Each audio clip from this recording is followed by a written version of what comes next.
الحمدللہ رب العالمین والصلاة والسلام علی سید المرسلین اما بعد.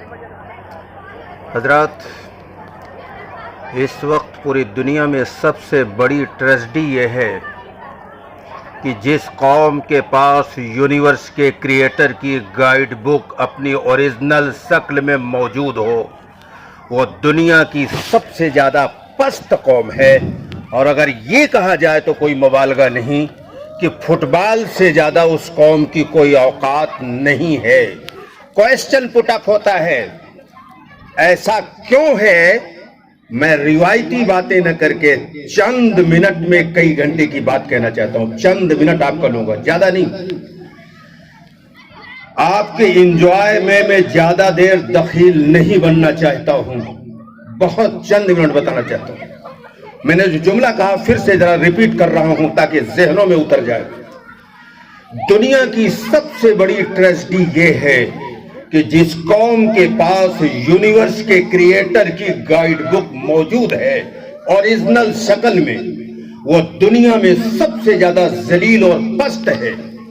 جھوٹی شان اور اوپر سے ٹیپ ٹاپ چاہے جتنا کر لو، اندر سے سب بگڑے ہوئے ہیں. پورا معاشرہ تباہ ہے، پورا گھر تباہ ہے. ایسا کیوں ہے؟ میں ایک چھوٹی سی مثال دے دیتا ہوں. ایک بہت بڑا ڈاکٹر ہو، امریکہ ریٹرن ہو، لندن ریٹرن ہو، اور وہ بہت اچھی دوا آپ کو لکھ کر دے دے، لیکن آپ دوا میڈیکل اسٹور پر جا کر خرید کر کھائیں نہیں، بلکہ اس میڈیسن کا جو پرچہ ہے اسے بار بار پڑھیں. کیا آپ کی بیماری دور ہو جائے گی؟ نہیں دور ہوگی.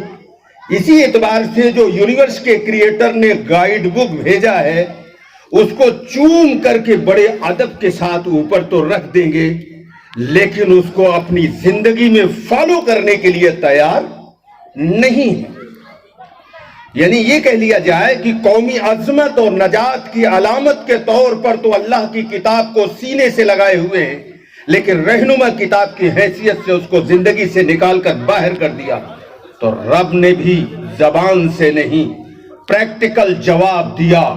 جب میری گائیڈ بک کی تیرے یہاں کوئی حیثیت نہیں تو میرے یہاں بھی تمہاری کوئی حیثیت نہیں. چاہے کعبے میں جا کر دعا مانگ لے اور چاہے دنیا کی کسی کونے میں دعا مانگ لے اور ساری دنیا میں دعا مانگتے رہو، تمہاری کوئی فریاد نہیں سنی جائے گی.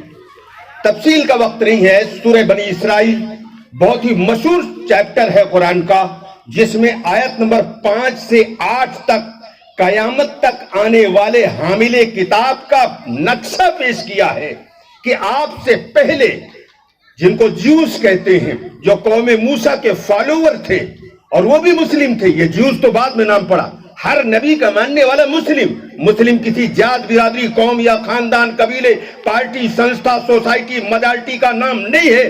ڈکشنری میں مسلم کے معنی آگیا کاری ہے، فرما بردار ہے.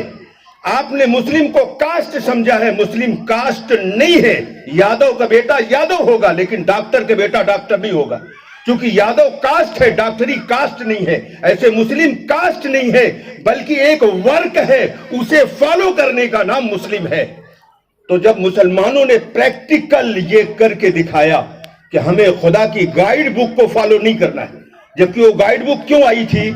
سورہ اعراف آیت نمبر 157 میں اللہ نے موسیٰ علیہ السلام سے خطاب کرتے ہوئے، آخری نبی کی عظمت کو بیان کرتے ہوئے، ان کی ایک کوالٹی یہ بیان کیا کہ وہ ایسا نبی ہے جو لوگوں پر بودھ پڑے ہوئے تھے، جن میں وہ دبے ہوئے تھے، اور وہ جنجیریں جن میں وہ جکڑے ہوئے تھے، ان کو کھولنے کے لیے وہ نبی آیا تھا.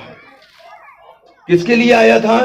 یہ جو ہم نے تمام جھوٹے رسومات اور رسم نکال کر کے انسانوں پر ایک بہت بڑا بوجھ ڈال دیا، اس بوجھ کو ہٹانے کے لیے پیغمبر آئے تھے. اور پیغمبر نے آخری خطبے میں کہا تھا، میں جاہلیت کی تمام رسموں کو پیروں سے روند دیا. ہم نے پیغمبر جس رسم کو مٹانے آیا، جس رسم کو روندنے آیا، اس کو ہم نے پھر سے فروغ دیا. تو آخری بات ہمارا حشر یہاں کیا ہوگا؟ اور میں چونکہ سائنس کا اسٹوڈنٹ ہوں، میں 2+2=4 کی طرح یہ پروف کر سکتا ہوں کہ موت کے بعد کی جو اوریجنل لائف ہے یہ سائنٹیفک لائف ہے.